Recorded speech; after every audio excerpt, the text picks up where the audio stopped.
A must-read for parents, teachers, and taxpayers.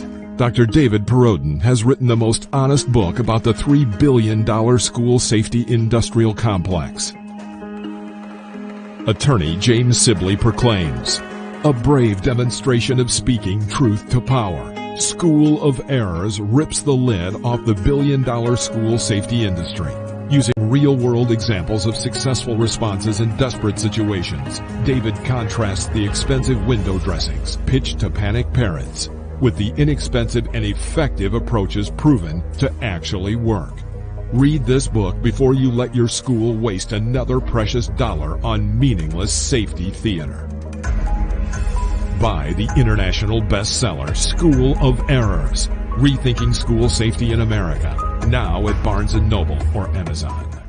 It's the Mallard Report. Yeah, the Mallard Report.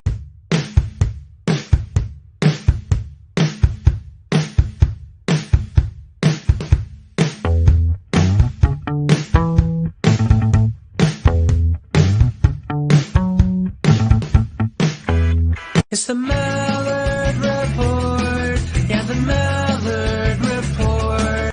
Well, we're just going to have to sit back and watch, okay? And when I say watch, don't listen to anybody. Don't listen to me. Don't listen to CNN. Don't listen to the New York Times. Don't listen to the Washington Post. Don't listen to Donald Trump. Don't listen to his managers and handlers. Don't listen to anybody says. Watch what they do. That's the show.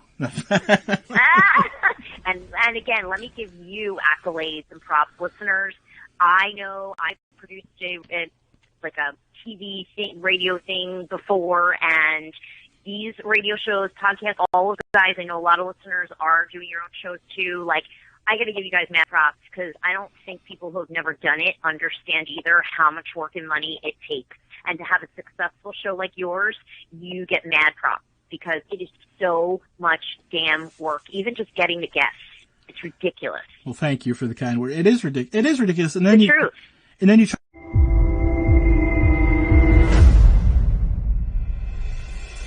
A must-read for parents, teachers, and taxpayers. Dr. David Perrodin has written the most honest book about the $3 billion school safety industrial complex. Attorney James Sibley proclaims, a brave demonstration of speaking truth to power. School of Errors rips the lid off the billion-dollar school safety industry. Using real-world examples of successful responses in desperate situations, David contrasts the expensive window dressings pitched to panic parents with the inexpensive and effective approaches proven to actually work. Read this book before you let your school waste another precious dollar on meaningless safety theater. Buy the international bestseller School of Errors, Rethinking School Safety in America, now at Barnes & Noble or Amazon. Get that fixed, Jimmy. It's the Mallard Report. Yeah, the Mallard Report.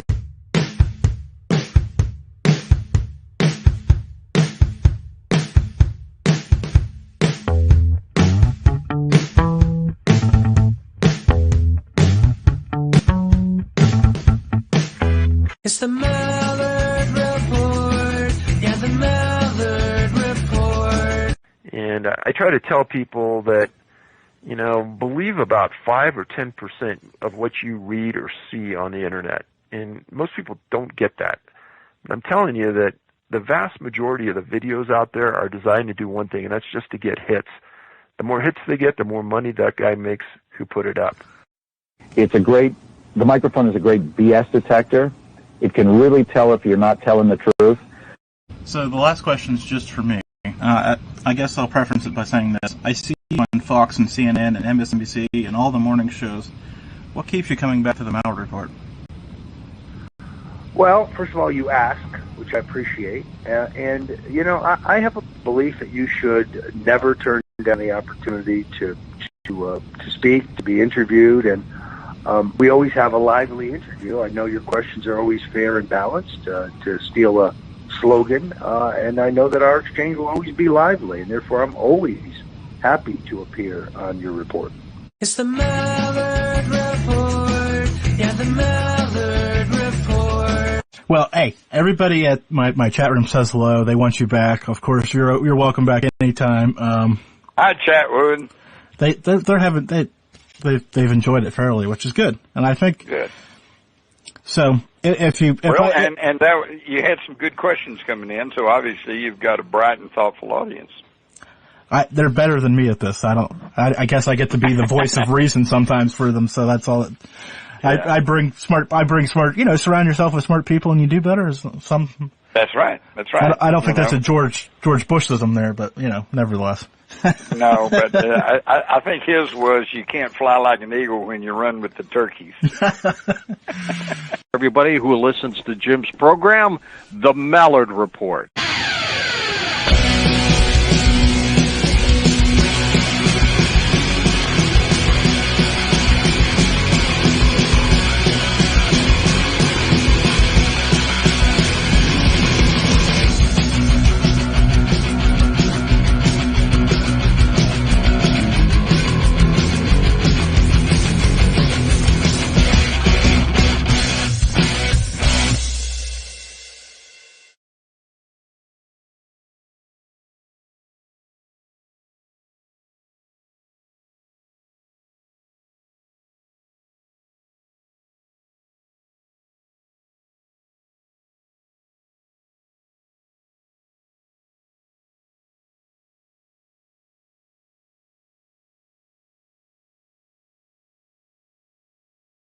Jim Mallard, host of the Mallard Report.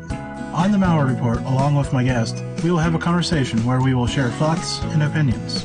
For more information, my bio, past shows, social media links, and so much more, visit mallard.com. MALLIARD.com. And thanks for listening. I want to thank... I jumped my own music there, that's pretty good. I want to thank everybody for joining us this evening. I hope you're well.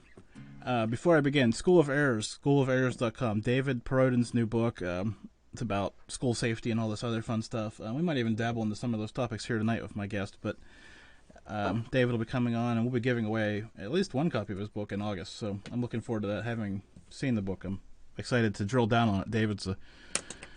I talk to David once in a while, and it's hard not to talk about something when you know it's hanging out there. You want to talk about it, but if I talk about it before with him, the listeners suffer because I want to ask some good questions. I don't want to ask them earlier and have to suffer through the answers twice. So I'm trying to avoid him all summer. We'll see how this all works out. But my guest tonight is Brent N. Cann. Brett, how are you doing this evening? I'm doing great this morning. This morning, I was going to say, first and foremost, normally I thank guests for coming on and all this other stuff, but I caught you at a rough time of the day. Or is it? I don't know. I mean, really I was quiet. in the military. I just adapt, improvise, overcome. I'm good. For the record, it's like you tell me 3 o'clock in the morning over there? It's 3 o'clock in the morning here in Europe. And you sound just as great as you're sitting next to me. So this is great, because apparently all the kids are off and sleeping over there. We don't have to worry about fighting the internet. That's it. Well, and thank you for your service, by the way, before we get too far gone. It's an honor. So tell me a little, well since we're right here at the neighborhood, tell me a little bit more about you and what you do. What I'm currently doing is I've got a consulting company. I was working in corporate life for a while and saw a lot of gaps. So I got out and started my own company called Impact Consulting and Training. And I travel around the world and help organizations, corporations, small companies establish a solid foundation within their people, organization structure, and stuff like this. We'll get further into your tactics as we go. I mean, tactics. Your business. Not to say he's some cheesy salesman. I don't want to say it, make it sound like that. Like it's not that. It's interesting, and I sent you an outline, and then I got home and started looking at the difference between mobile website and actual website. I'm sure you can appreciate it's different. I seen something that caught my eye after I sent you that this morning on my phone, so we'll get to that as well. But the first thing I sent you is something that always seems to pop up in no matter what I'm doing, if it's a nonprofit or somebody, small business or whatever, it always comes back to liability. How can I avoid sometimes even with the show, sometimes, running things or saying things, so I guess I can't even put myself out of this. How do I, are we always as businesses, not just me, but businesses as a whole, worried about too much about getting sued and like handcuffing themselves? That's a really great question. Look, it's all about risk. I mean, we can't know everything. We can't know all the rules, all the laws and stuff like this, is what lawyers and stuff are. We're going to make mistakes. We're human beings.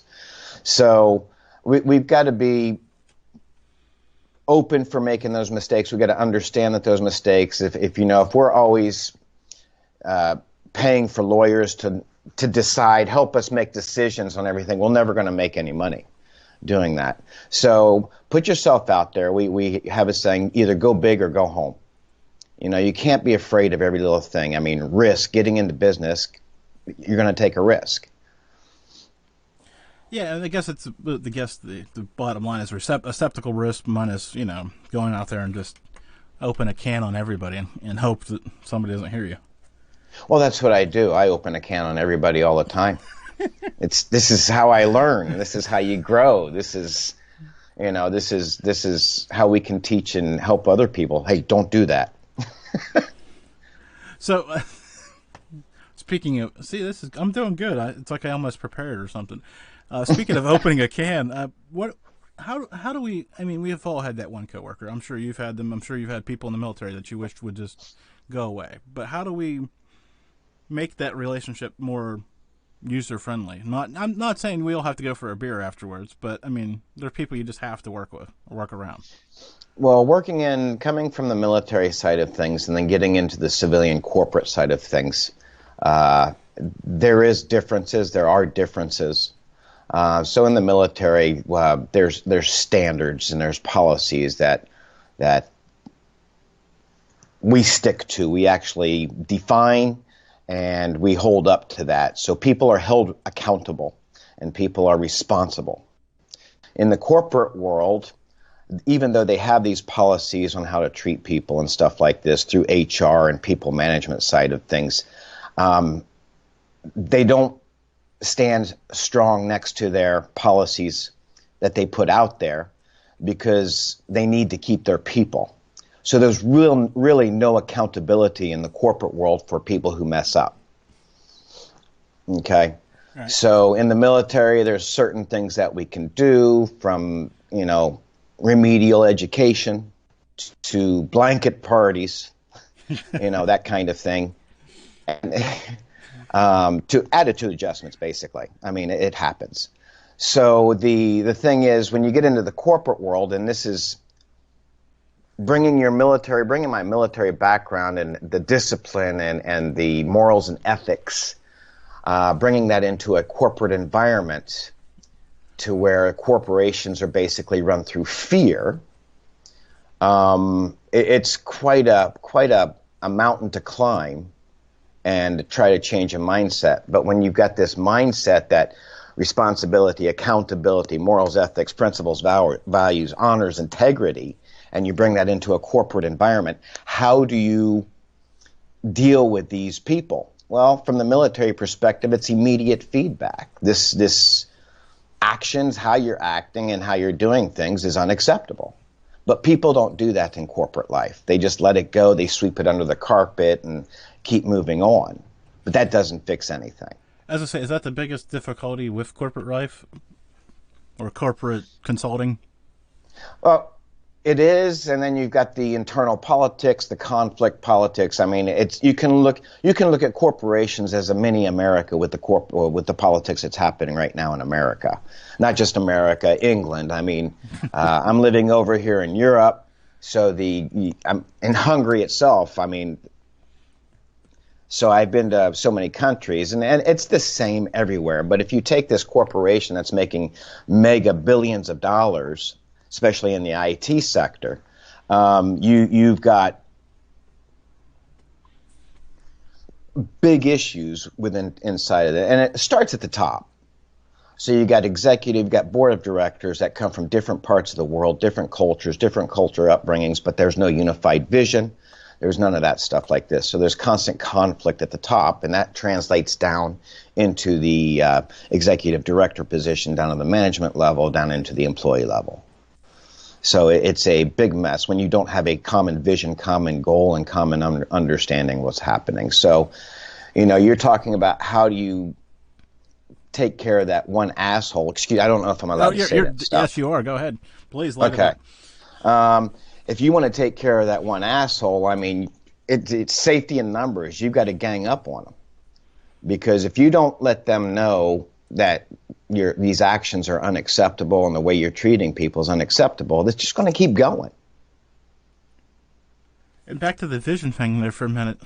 We'll just use my show as an example because this will play well for you. My vision for success for my show is one thing, and then you'll have a vision of how you want this interview to go.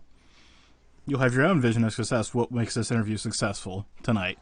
And they're totally, well, not necessarily totally opposite views, but close enough to say they are for the sake of this conversation. So that's a major part of this because, well, we both want a successful show. We want it for different reasons, and there's going to be different means to the end of that. Very correct. I can tell you my vision is getting my company's name out there. So from the global perspective, I mean, you've got quite a few followers and you've got quite a few followers that have followers. So the networking side of things. And, I was looking through your followers and stuff like this as you were posting today on Twitter. And you've got a lot of conspiracy guys out there and stuff like this. I mean, there's big conspiracies that aren't really conspiracies. I mean, you're looking at IT sector. The advancement of technologies is so fast. These guys just keep building and building IoT and stuff like this, and they're removing jobs from the market. They're literally programming themselves out of jobs. Which, I mean, I find that conversation fascinating because, I mean, build the robot and then have somebody program the robot. Well, now you have the robot building the robot. That's exactly it. Now you've got a bunch of high-skilled engineers that don't have jobs, can't be retrained, and what's going to happen next? Now now you've got a lot of people with degrees globally that are out of work, living on the streets and stuff like this. So your college, your academia is total bullshit. Yeah, there's that middle level where it doesn't make any sense, because there's always going to be needed people to do this, the sweeping and the taking out the garbage and mowing the lawns, etc., or to be no, it's not. It's all robotic. You got robotic lawnmowers now. Oh, well, not yet. I don't. Well, it costs money, but they do exist. They do exist. I mean, this is the thing. You got IoT, Internet of Things. You got machine learning. You got deep learning. You got programs. You got computers writing their own programs right now. Yeah, and I've seen the artificial intelligence that they're programming that they can make people like a picture talk, not video, like a picture talk for somebody. And I'm thinking they're going to put me out of business. And this is exactly this is exactly where the world's going to, and it's just, I mean, it's a global thing, and quite literally. I mean, corporations, it's about the profit. How can they reduce their costs and increase their profit? By removing the biggest cost, which is employees. Yeah. So I see one of your guys says Skynet. Well, that's where we're going. But what happens to us then? I mean, a new global economy with monetary different, like the Star Trek. So we're all going to become Instagram models because I don't think either of us are suited for that. Definitely. You see my video, so you see what I look like. I'm definitely not suited. You've got a face for radio, dude. I know. So do you. So that's what we're saying. That's what I'm saying. We're going to be in trouble if that's the new economy. That's exactly it. So, I mean, the world, if you look at the world population, I'm working in corporations, one of the biggest things that they have an issue with that they're trying to overcome right now, world people are not fucking anymore. They're not making babies anymore. So back when I was born, and I'm not going to tell you how old I am, but back when I was born, the average median family size was mommy, daddy, and 3.5 kids. Now the average size is 1.5 kids per family. So what are we going to do with the population clock that keeps going up? But eventually that's going to start declining because people are not making babies. So this is why they're going into the IoT. This is why they're turning everything into automation. No, it's basically not, because you just told me they can make more money with automation. It doesn't have nothing to do with what we're doing in the bedroom. It's remove the human being, you're going to increase profit. Yeah, so less human beings is good for us. I mean, as a planet. I mean, because there won't be as many unemployed or underemployed or...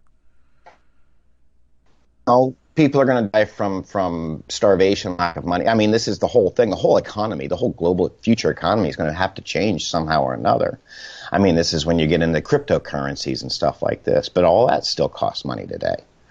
So, I mean, it's a exciting future, but it's a scary future if we look at it that way.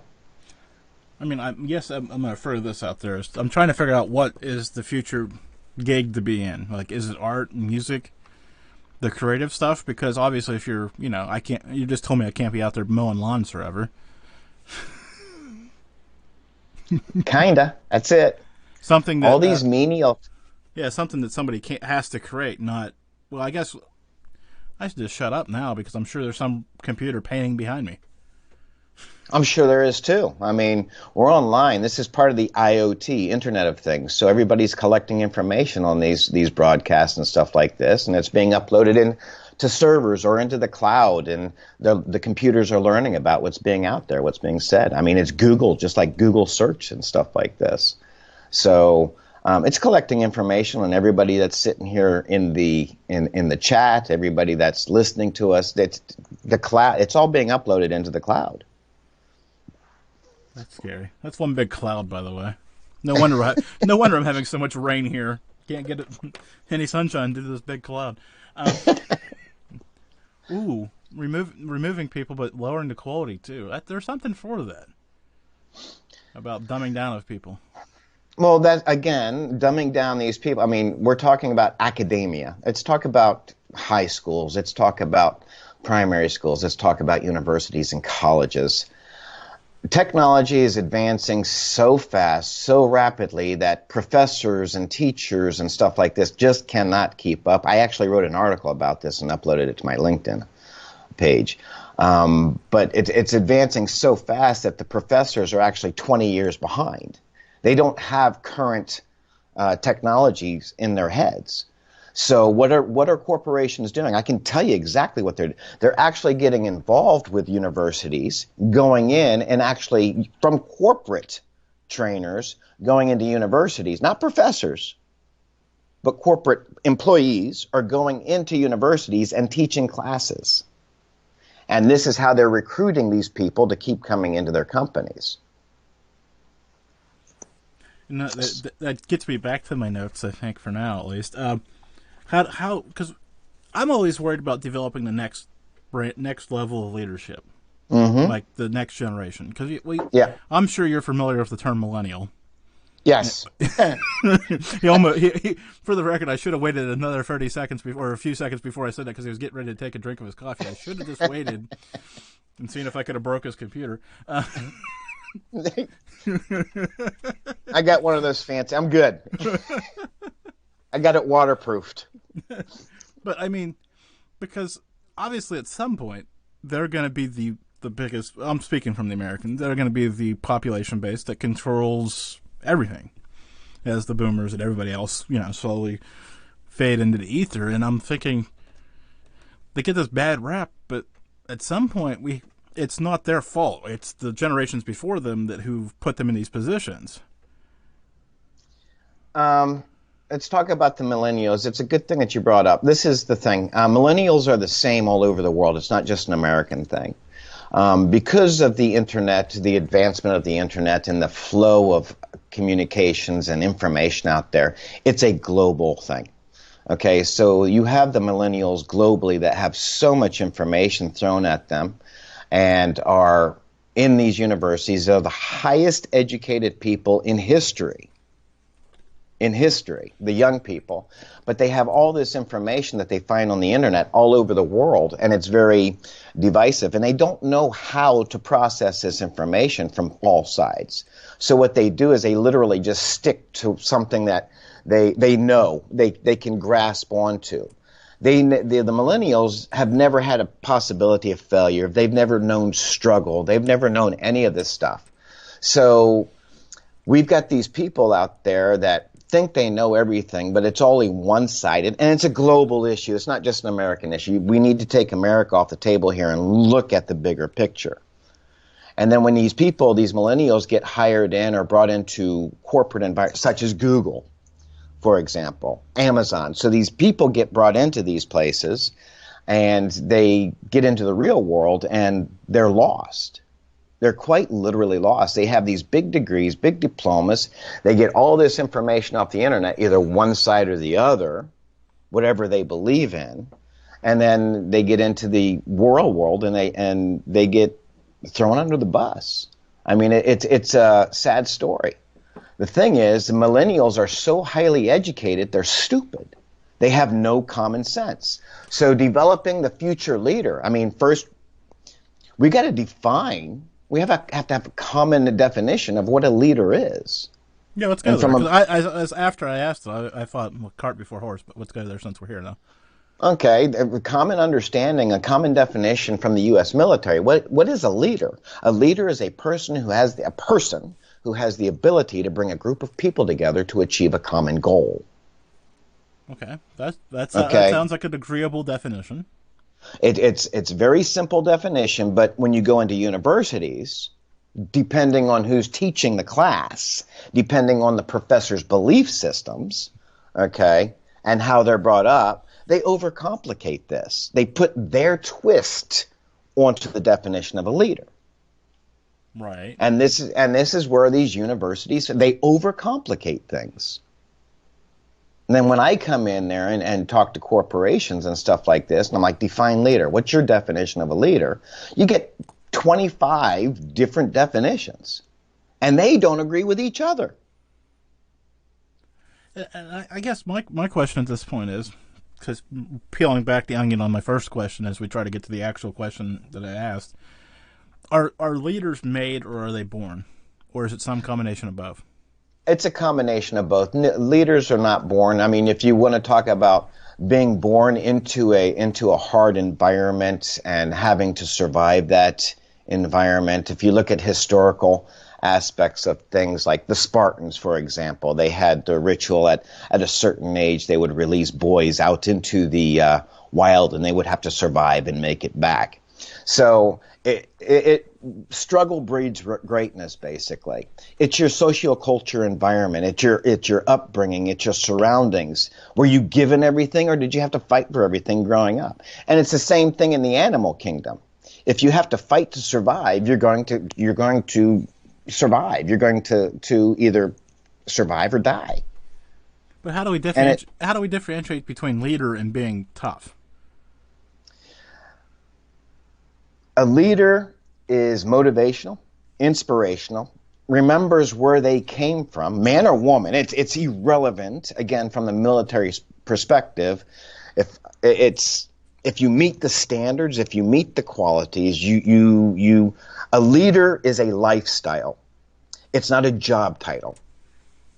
Right. I'll totally agree with you on that, because I can make you the CEO of whatever company, and if you are as strong-willed as a spaghetti noodle after it's been cooked.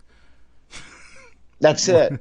So it's commitment, it's drive, it's integrity, it's morals, ethics, principles, values. It's your ethos.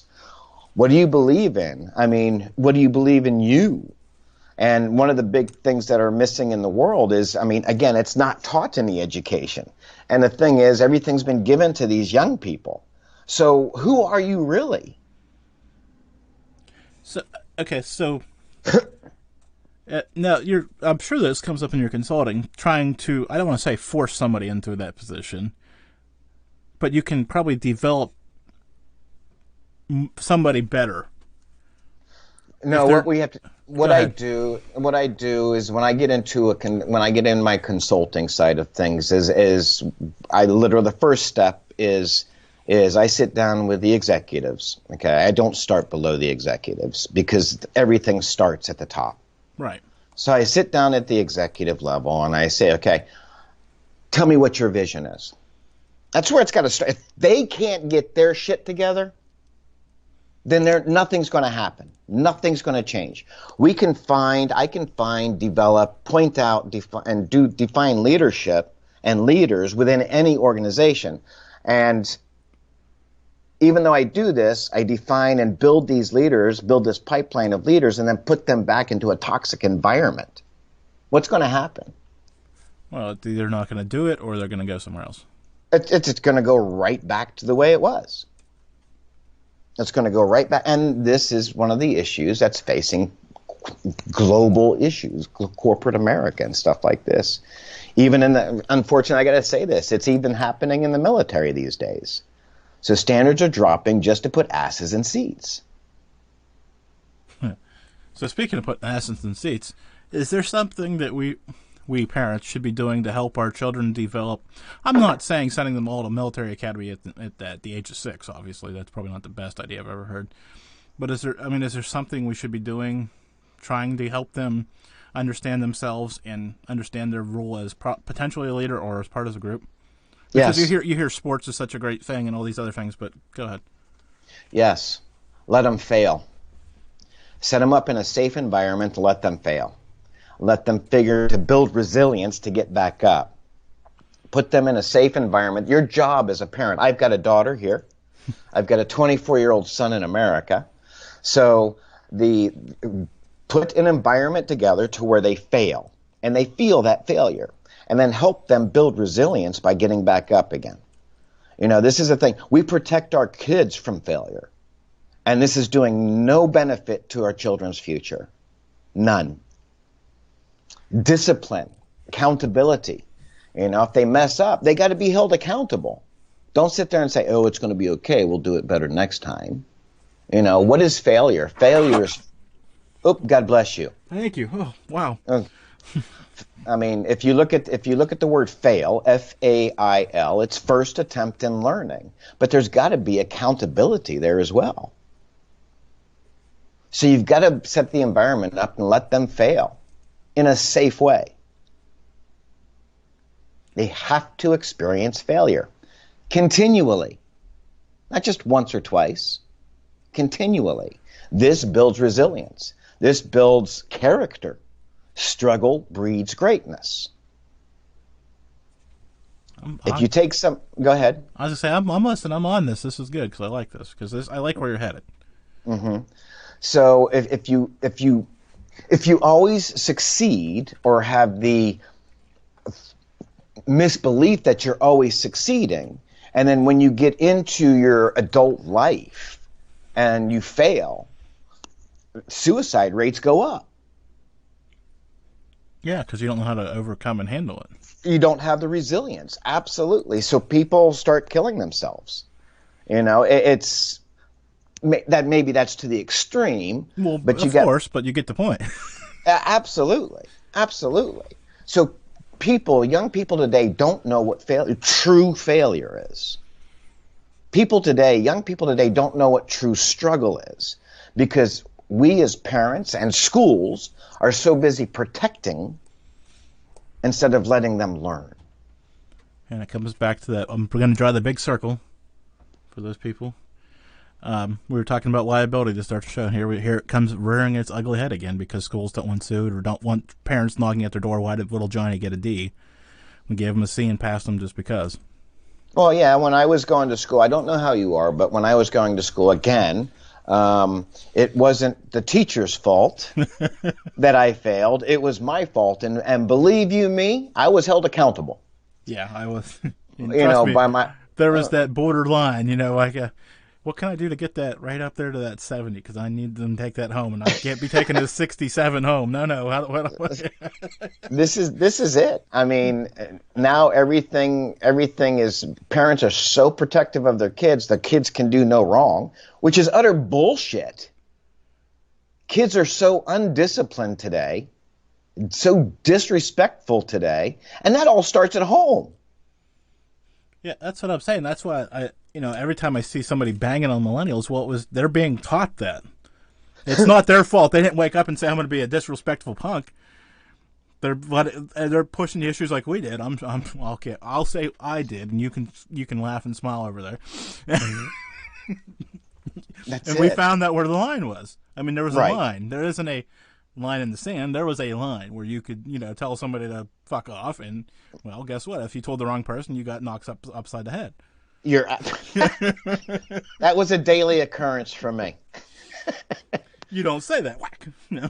Oh, my dad was ex-military. My dad's retired military. My uncles were ex-military. My grandfathers were ex-military. World War II, Vietnam, Korea. So yeah, I was held to account for sure. Is that why you look a little lopsided? No, I'm just kidding. That's it. That's it. So I think I'm going to put words in your mouth because I the older I get, the more I think this way. The notion of putting kids in sports to teach them to be leaders is bullshit. Yes, because again, we're overprotective. I love sports. I played football. I played baseball. I played soccer growing up. And you've got good coaches out there. Don't get me wrong. Oh no, we're stereotyping now because obviously there's Yeah. good and really bad in any circumstance we're talking about.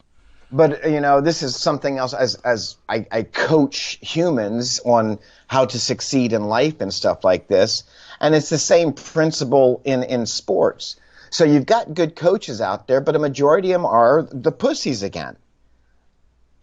Giving the participation trophies and letting everybody play. Absolutely. And saying, instead of saying, okay, you lost, what can we what can we do better to make it better next time? Oh, you were here, so let's give you a participation trophy. It's bullshit. It's total utter bullshit. You mentioned. I mean, here's my participation trophies. You see those, right? Yeah. Yeah. Yeah. I got those by being there. And for the record, he's pointing to some Army insignia back there. Well, nobody else can see you, by the way. So. Oh, okay. Yeah, there's I want to say, let's see, 12, 13 of them? Yeah. Quick math there, trying to count on the air, because that's never a good idea. Math skills decline live on air. So, yeah, military awards, absolutely. And that was all just for being there. But this is the thing. Go ahead. I was going to say, I used to play. I played baseball, not in high school though, but on a traveling team outside of high school. Not school related. And my coach came to me one day and said, "If you find a way to get on base, you'll find a way to play." Being the ever quick learner I am, who didn't play Little League or any of this other thing, there's one way to get on base. It's take one in the elbow, the hip, or anywhere in between. Get on base. Well, I sure enough found my way into the lineup, getting one hit at a time. That's it. Crawl, walk, run. Bleeding is acceptable. Crying is acceptable. Quitting is not acceptable. Get there any way you can. Absolutely. Absolutely. I think I still got some bruises from some of those, but no. I got a bent nose. I got broken hands, broken wrist. Absolutely, I'm with you, man. Hey, by all means necessary, right? That's it. Lead follower, get the fuck out of my way because I will succeed no matter what. You will not stop me. Who do you origin that quote with? Because I think it's supposed to be Patton, but I've heard it Churchill and some other people. You think it's Patton? I would say, yeah, it's Patton. I would say that. I mean, this is... it could be fake news, guys. Don't follow that. But I would say that, definitely. Well, it does sound like something that would be his vernacular, right? It has to be him. Or it has to be like Grant or Sherman. Sherman marching to the sea, maybe. MacArthur? Yeah. Somebody. Somebody. Maybe next time I have a medium or psychic on, maybe they can give me the origin for sure. Well, the unfortunate truth of the matter is all advancements in technology, voices, and leadership comes from the military background anyway. You really you think? You heard of the term agile? I've heard of the term foobar, but that's a whole different story. Yeah, I've been through some foobar situations. But agile, agility, agile methodology and stuff like this is the systems that they're putting in place in corporations right now to make them more efficient and effective. Agile was actually invented by somebody who went to the U.S. Military Academy, West Point. So for the record, I guess for they're playing the drinking game tonight every time I swear. So we should explain FUBAR to somebody. FUBAR, fucked up beyond all recognition. Yes, I can help with that. Keep drinking, guys.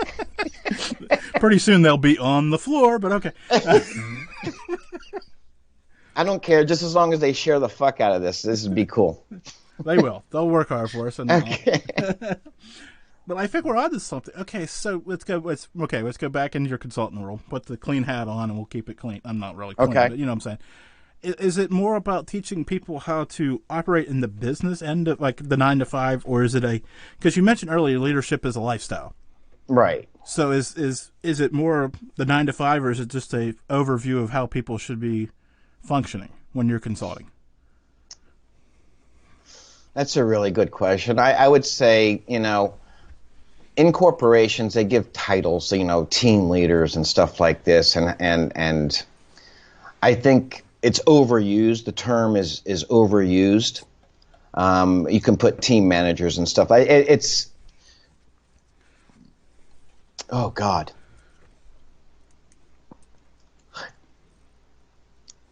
It needs to be separated because there's a difference between leadership and there's a difference between management. Management is bureaucratic, more Paper reporting. Yeah. Yeah. So they say they're supposed to care about the employees and stuff like this, but it's not the case. They have to fill out the reports and send it up the line. And if their numbers aren't right and their statistics and stuff like this in their reports, they manipulate those reports to get false numbers up there to where the directors make different things. So leadership, again, is about integrity, and a lot of these people don't have integrity. And they're selfish. They think of themselves. They think of their pocketbook. They don't think of the bigger picture because they don't know where they belong in this. They carry their titles on their shoulders, and this is titles of manager, director. This is what they go to. And especially in America, maybe it might not be a big thing in America, but for the rest of the world, China, Hong Kong, which is a very male-dominant society, okay, Europe, again, everything is relying on a title. No, people will not listen to you if you don't have a title. And I didn't write it down because I laughed at your title, though. What's your title? Chief Troublemaker. Does that cause you any trouble anywhere along? I hope it does. It creates conversation for sure. There's a laugh that comes out of everybody I give my card to. So, but this is, I'm unapologetic. I mean, the entire system is failing because we fail to define anything. It's just about focusing on the numbers, profit over losses. It's not about taking care of people and moving forward into the big legacy side of things of an organization. It's about profit now. Well, yeah, because I don't care how the business is doing in 50 years. I'll be retired or on an island or. That's exactly it. And again, this is another difference between the military and the corporate mindset, the civilian mindset. The military has been in for over 200 years developing leaders. There's no other premier leadership education process on the planet. And yet corporations are afraid to hire vets. And when we get hired into corporations, we know we can do better jobs than the directors and all of this stuff like this. And this scares the shit out of these civilians who's never served or has anything other than their being selfish. And then we get fired because they're in those positions of authority.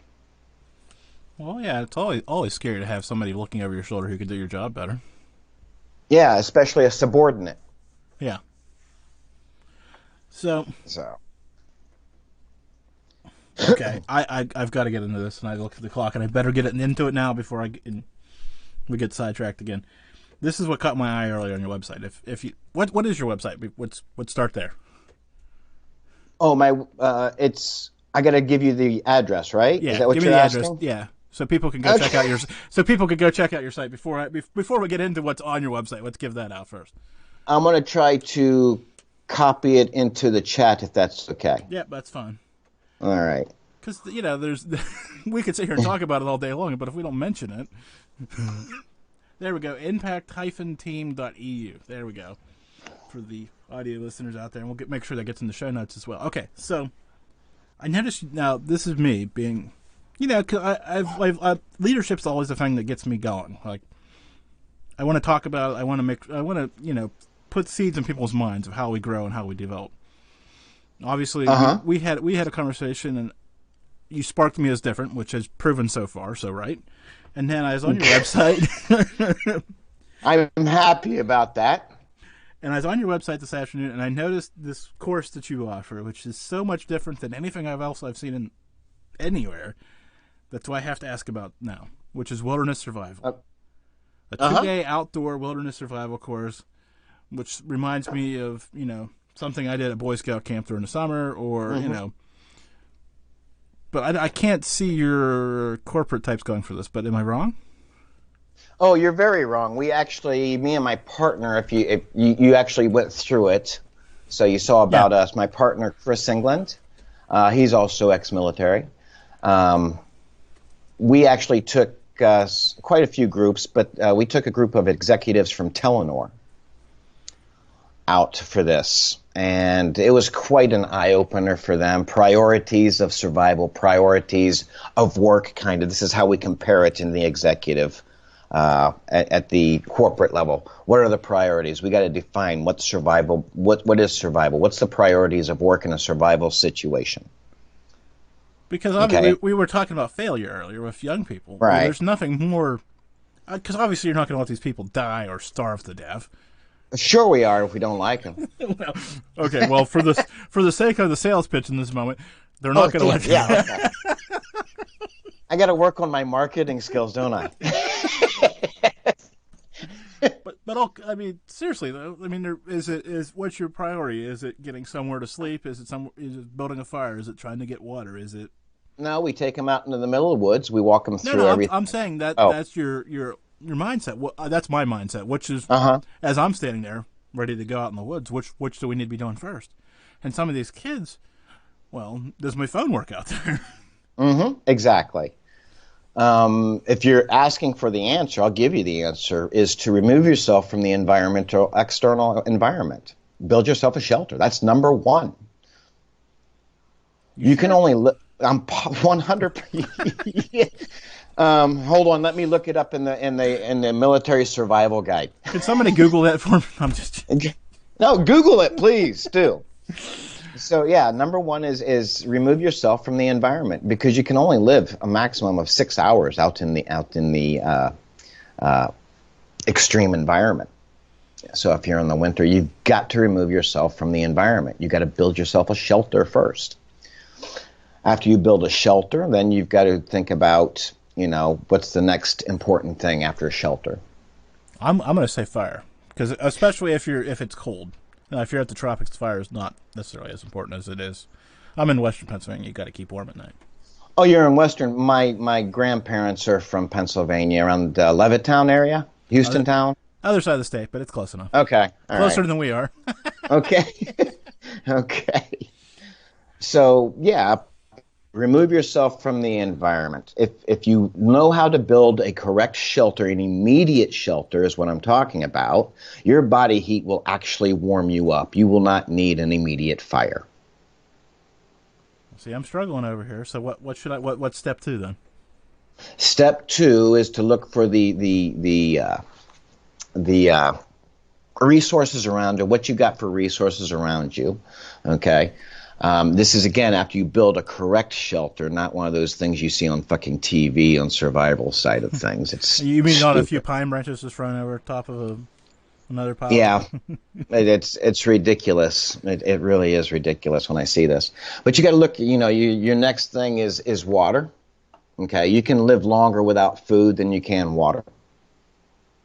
So it's your priorities of work. Remove yourself from the environment. Build a correct shelter to remove yourself and use your body heat to be able to insulate your shelter. 1. 2, look for the resources around you. While you're looking for resources around you, of course you're collecting firewood and sticks and kindling and stuff like this, but your main goal is to look for water, something to drink, something to be able to do that. And then your third goal is food. Including those funny-looking mushrooms that make... Never mind. Hey, they're actually legalizing that, what, in Colorado, I think? Well, yeah, because they've seen how well the marijuana has done, so let's put a tag sticker on the mushrooms. And Oh my God, where are we going? Let's keep it going. But go ahead. But yeah, that's it. we're gonna That's not where we're going is putting the Coke back in Coca-Cola. That's where we're going. But anyway, I'm sure. But the actually the big thing that we're known for globally is the extreme leadership training. okay, give me some of that then. All right, I'll upload a link to a video for this. If I can figure out how to do that, hold on a second. But yeah, what we do it's a small taste of military training, ranger training, 24-hour period, out in the middle of the woods, no phones, no nothing. So 24 consecutive hours, not like a week. 24 consecutive Okay, hours. just making sure we're all on the Absolutely. same page. Yeah, this is phase one, and we take them out of their comfort zones. We take them out of the classrooms. We take them out of the offices and stuff like this. I'm trying to find the actual video. And we let them suffer. We put them through different scenarios and stuff like this, and you know, they're scared. The side of things. I know where to get the video, and I'll share it inside. I can only do one thing at a time at my age.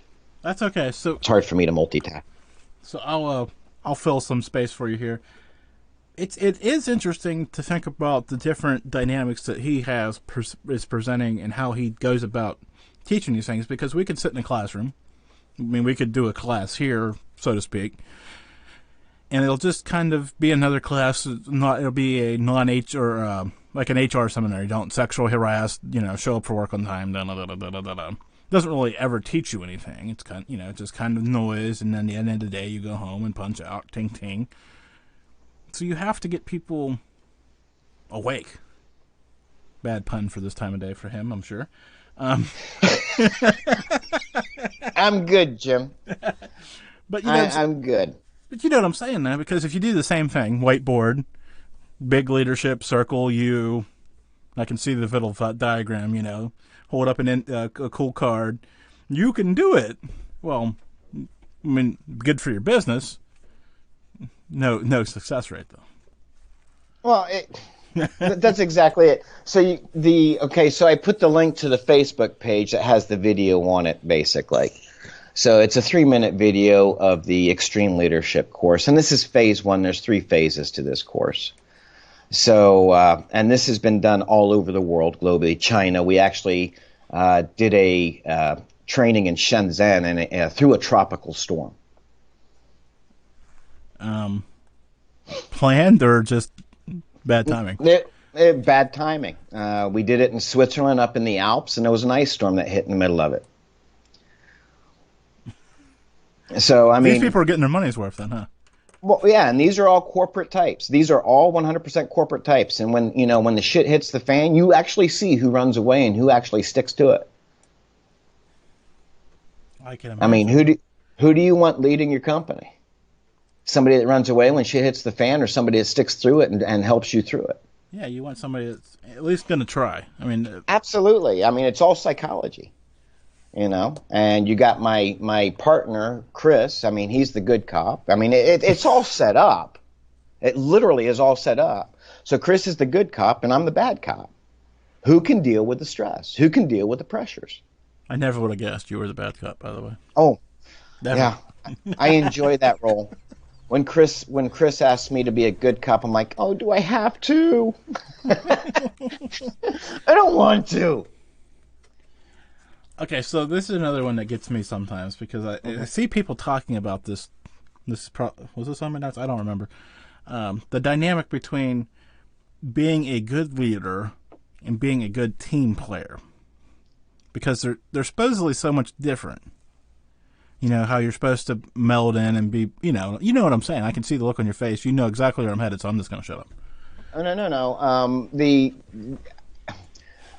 You got to be a good leader. You got to be able to be a good team player as well. I mean, this is what we call, again, dynamic leadership. Every situation Every situation, every issue that pops up requires a different approach to handling things. So you can't be a dick all the time. 95% of the time it's a democratic form of leadership, 95% of it. Okay? And then you've got the authoritarian side of thing, which is maybe 3 or 4%, and then the rest of it is laissez-faire leadership. This is the approaches, and when you put all of these three together, depending on the situation, the scenario that happens, the issue that happens, you call that dynamic leadership. And this is something that the corporate world or civilians don't have. They're one-sided. They're one way of doing things. I'm the director. I'm the boss. You're going to fucking do what I tell you to do. And it's just a wrong approach. So the dynamic leadership, to be a leader, you got to be a team player. You got to be able to get down into the trenches with your people. You cannot remove yourself. You've got to be able to take care of your people, grow your people, educate your people, direct your people. Yeah, there's no better situation than having your boss, whoever boss X is, there beside you when the shit hits the fan, having that person doing whatever, mowing your grass beside you. There we go. We clean that whole thing back up, circle them. So because when they understand your issues that you're facing, that you're using scissors to cut grass instead of the mower, they understand that maybe we should buy some new equipment. I kind of actually just posted my last post, social media post on all the pages, was actually talking about that. Who's in your corner? Who's there with you? Are you able to sit there and get in the trenches with your people or not? Or not even willing? Yeah. Are you leading from the back, which again, I hate that term, or are you leading from the front? Are you leading by example or you're not? Do as I say, not as I do kind of concept. Well, majority of people is that. Do as I say, not as I do.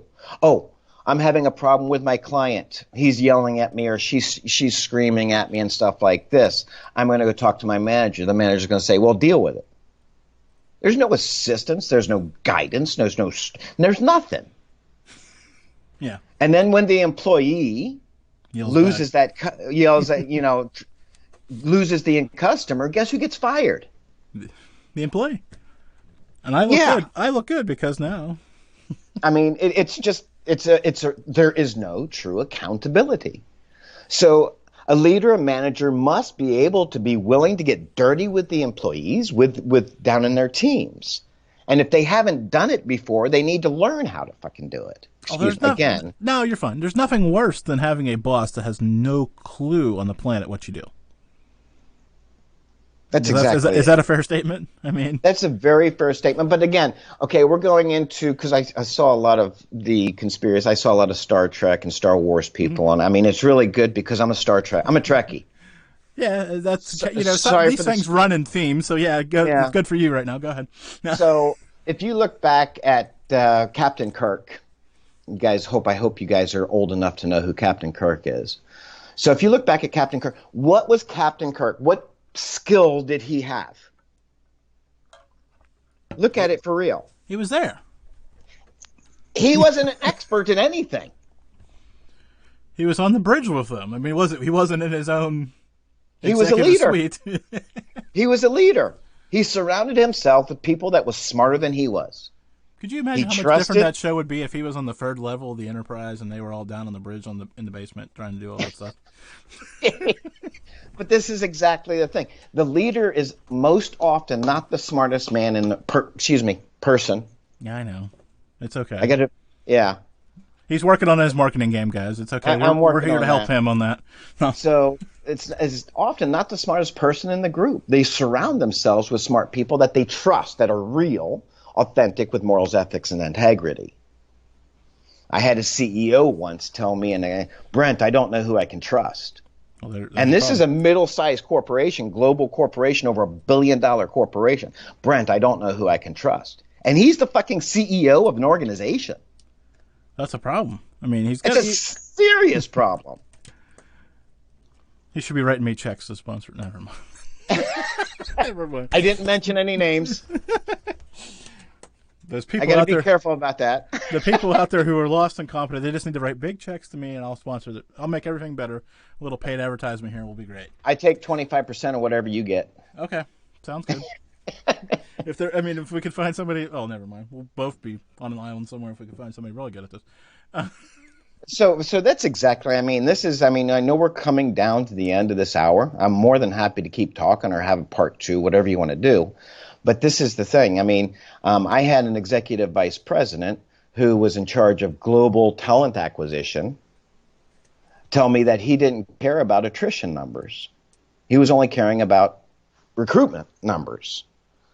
Well, if you're recruiting the same amount of people that are leaving the company, but you're bragging about the recruitment KPIs numbers, what are you actually growing? You're not growing any. I guess new employees come in cheaper, so you're profitizing. It's false profit. You're paying attention to the good stuff, and you got an executive vice president. It doesn't care about the people that are leaving the company. That's what I'm saying. Executive level. I'm sitting here. I'm spinning this for myself. Well, these new people come in at $10 an hour. The old people that just left left at 11, so we're making $1 more an hour. They'll be gone. We'll hire some new people at 9. Who cares if they can read or write? That's it. That's it. Lowering standards to put asses in seats, lowering quality, and just putting numbers on the table. How long do you think that model will keep you in business? Well, hopefully long enough for me to get this new bonus. There you go. See, now you're seeing the bigger picture of this side of things. Which is scary. I'm putting myself on these shoes, and it feels really uncomfortable. Can we make them a little bit bigger? That's it. That's it. It's not an American. It is a global issue. They're so worried about keeping their employees. China changed their 1 child per family policy to 2 children per family policy because they're running out of workers. How is that possible? People are not fucking. No, I'm talking about how is China? They have like 6 billion people or whatever it is. How are they running out? How are they running out of people? The older generation, again, are dying off. And because of their 1 child per family policy, that was a short-term fix to an overpopulation issue. It went too far. So this was an old-term, short-term fix to a long-term issue. And again, these are executives and governments putting short-term fixes on long-term strategies. This needs to be looked at that way. If they're putting out fires, they're not preventing. They're being reactive and not proactive. And this is a big issue in the globe today. Because technology is advancing so fast, there's no way they can be proactive. So they say. Well, it's hard to be ahead of the curve when the curve's still being curved. Did I say curve enough in there for everybody? Drink. Curve isn't a 4-letter word, though. Dang it. Oh. I should have said damn it. Oh, please. Anyways, to answer, if you want to do more time, I'll gladly keep you. We'll end this first one up nice and proper, and then we'll do some bonus stuff here in a little bit. How's that sound? Sounds like a plan for me. Since you're caffeinated and ready to go. Absolutely. I'll probably make another coffee. If you give me a couple of minutes, Yeah. I'll walk away and make another coffee. You ping me on Skype, and we'll get going again, if that's okay with you. Yeah, we got 2 minutes left in this one, and then we'll take a little 4 or 5 minute break and come back at it. And I hope that's okay with everyone. Make sure you share those videos and stuff that I sent you guys. Oh, they will. If not, we'll beat them upside the head with a hammer. I know where you live. He does. He's the IT guy. He can... No, that's the thing. I'm not the IT guy. I'm the people person. I'm the people person. You're killing me, Smalls. You're killing me. I'm trying. I'm the people person. So let's end this first one with. Well, I normally end with a rapid fire because we get into something otherwise, and I'll be like, hey, we'll be back, and it doesn't work out well for us. Okay. So, you've been around the world. What's your favorite? Yeah. I'm not going to ask you where you want to go because I'm pretty sure you've been everywhere you want to go. So where is your favorite place to go? being traveling around the world has been a very big honor in my life, visiting and experiencing different cultures and societies and mindsets and the ways of thinking. I spent a lot of time in China, and the first time I went there, it's not very often that I get new experiences, but when I went to China, I was blown away. I was blown away.